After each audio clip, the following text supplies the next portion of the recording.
a passé 21 jours dans sa cellule, partant de l'œuf. 21e jour, voilà, elle sort du lit.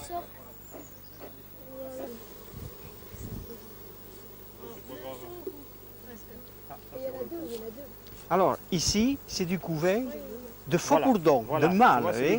Voilà les mâles. Il est dominant par rapport au couvain d'ouvrière. Il dépasse beaucoup. Là, il y en a une grosse royale. Là-bas. Oui, là Oui, aussi. voilà. Voilà.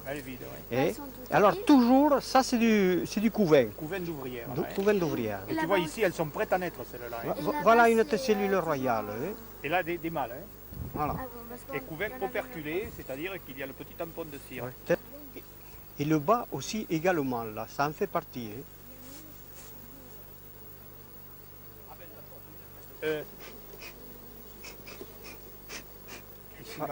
Allez-y. Il y en a une dans le bras? Non. Non. Bon, c'est bon. Non, ça va. Bon, un coup sur celui-là. Voilà, je vais le sortir. On va prendre le mâle. Ah, on va prendre le mâle, tiens, tu vas voir. Tout à l'heure, il y en avait un mâle aussi. Ah, ben lui non plus, il n'a pas tellement. Lui non plus. Il n'a pas tellement évolué. Celle-là non plus. Tu vois? Oh si. Ah, voilà qui est mieux. Celui-là, tu vois, il est un peu plus évolué. On voit les pattes. Oh, On voit les pattes un peu. on les devine peut-être, oui. Et on voit les yeux et tout. Là, il y en a un autre de meilleur. Ah, il y en a un autre de meilleur. Bon, alors on va passer à l'autre.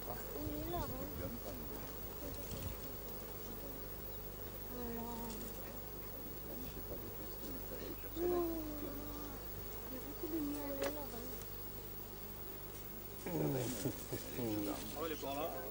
On finira bien par la voir. Non, alors, non. Un petit coup, là, s'il vous plaît, pour le tenir en respect. Il ne faudrait pas qu'on bouge trop la planche d'envol. Là aussi, de temps en temps, il vaut mieux ici. 92? Oui. Oh, ben c'est une reine de la région parisienne. Vous la voulez? C'est parfait. Celle qu'on avait vue, elle était marquée en bleu.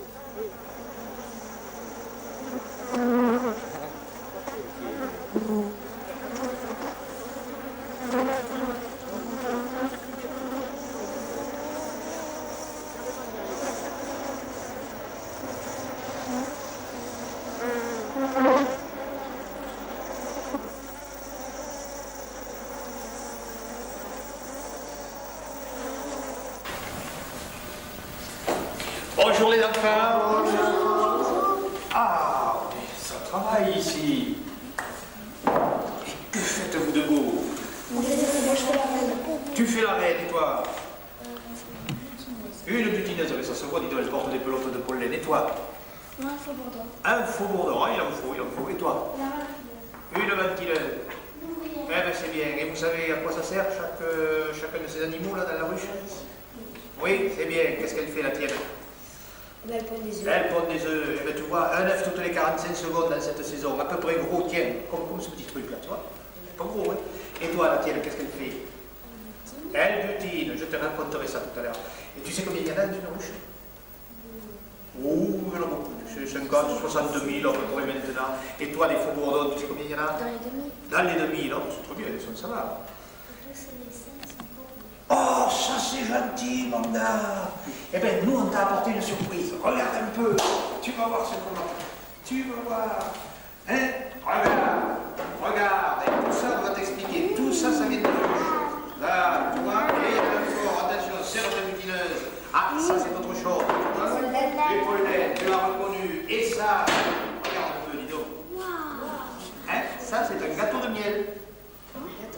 Et ouais, on appelle ça un gâteau de miel, tu vois, c'est un cadre, c'est ce que les abeilles ont fait. Toi, tes butineuses, tu vois, elles sont allées chercher du nectar dans les fleurs, et il y en a, elles ont garni les petites cellules, et ensuite elles l'ont fermé avec un petit tampon de cire qu'on appelle opercule. Voilà du miel operculé, on enlève ça avec un couteau, et dans l'extracteur, hop, on fait tourner, on sort le miel, on le met en pot, et voilà. Et la cire, ensuite, on peut la récupérer, voilà de la cire, tu vois, on peut s'amuser, on peut en faire des bougies, hein, par exemple. il y a autre chose aussi dans la ruche qu'on peut récolter. C'est la propolis. C'est une sorte de résine que les abeilles vont récupérer sur les bourgeons. Tu vois, les bourgeons de peuplier, par exemple, ou les bourgeons de marronnier. Et elles en mettent un peu partout. Regarde ça, Alice, voilà, sur le cap. Ça aussi, tiens, au bout, là, regarde aussi, ça, Alice. Tu vois? Ah oui, c'est assez mou. Après, ça durcit. Ça sent bon. Hein? Et tu sais, ça joue un rôle important, ça, dans la ruche. Ça contient des antibiotiques et ça empêche les fermentations et les champignons de vivre dans la ruche. Hein? Ah, des fois, on insère de chewing-gum. Ah, oui, ça peut se faire.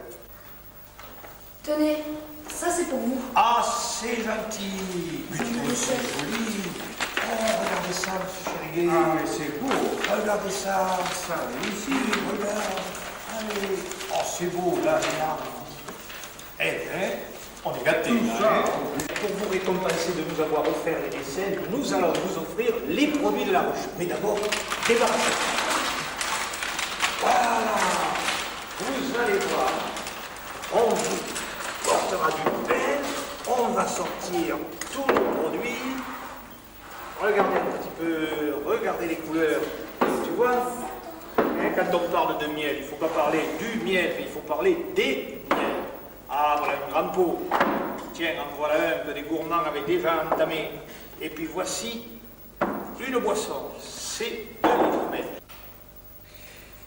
Eh bien, on va goûter un petit peu au miel. Non pas au miel au singulier, mais au miel au pluriel. Parce que tu vois, il y en a de différentes couleurs. Regarde un peu la différence entre celui-là qui est un miel de colza et celui-là qui est un miel de forêt. Regardez un peu. Tu vois, ça ce sont ce qu'on appelle, enfin au moins celui-là, ou celui-là qui est du miel de calune, ou celui-là qui est du miel de châtaignier, on appelle ça encore des miels de cru. Parce que là, il n'y a que des fleurs de châtaignier qui ont été butinées. Ici, il n'y a que des fleurs de bruyère, c'est la bruyère calune. Ici, que des fleurs de colza. Par contre, celui qu'on appelle le toute-fleur, par exemple celui-là, tu vois, alors, voilà, oui, il y a un peu de tout. C'est étalé sur un tilleul, sur l'acacia, sur un cerisier, etc. Tiens, le cadre que vous avez là-bas, ça c'est qui provient d'arbres fruitiers. Hein. La récolte a été faite sur des arbres fruitiers et on va les goûter. Alors on va ouvrir quelques pots. Hein. Tout à l'heure, lui il m'a dit qu'il aimait le miel de colza, alors on va lui proposer la goutte. Tiens, voilà du miel de colza, tu y vas. Nous allons essayer le tournesol. Tiens, pourquoi pas. Allez, tu l'as goûté? Tu connais? Allez, vas-y. Ah, attends, monsieur, tu vas voir. Monsieur Chéri va te faire voir comment on prend le miel. Voilà. Il y a une technique. Voilà, on l'a fait tourner plusieurs fois, continuellement. Voilà. Et tu vois, ce ça, qui tombe, ça ne tombe pas. de pouvoir se promener avec une cuillère de miel et même dans la cuisine. Ah, ça. Voilà. Eh bien, ça, tu plonges dedans. Là, voilà. Vas-y, prends, vas-y, tourne. Allez, et Voilà. Voilà. Là, voilà. Toi aussi, si vous voulez, essaie. Fais comme je l'ai fait. Ne rapide pas trop. Voilà. Tu tournes. C'est bon, vas-y. Tu tournes toujours et tu l'amènes. Tu voilà. veux Tu peux goûter le ça ou tu veux essayer là? Voilà. Vas-y. Hein. Tiens, à ton tour. Oui, voilà. Tu tournes encore, tu tournes jusqu'au temps qu'il n'y a plus de traînée de miel. Voilà, tout est bien là. Ah, mais prenez une cuillère. Il a plus. Elle prend un couteau. Allez. Ah, si vous ne prenez que de la cire. Tu peux avoir du gâteau? Ça tombera pas. Oui, attends, il va revenir. Mais ça va, puis je vais Il n'a pas peur, il n'a pas peur. Bien ça. Si. Ben, il le trouve. Ben, il le trouve. Bon, eh bien, écoutez, encore un peu. Et nous sommes très bien avec vous, mais excusez-nous, il faut vraiment qu'on parte.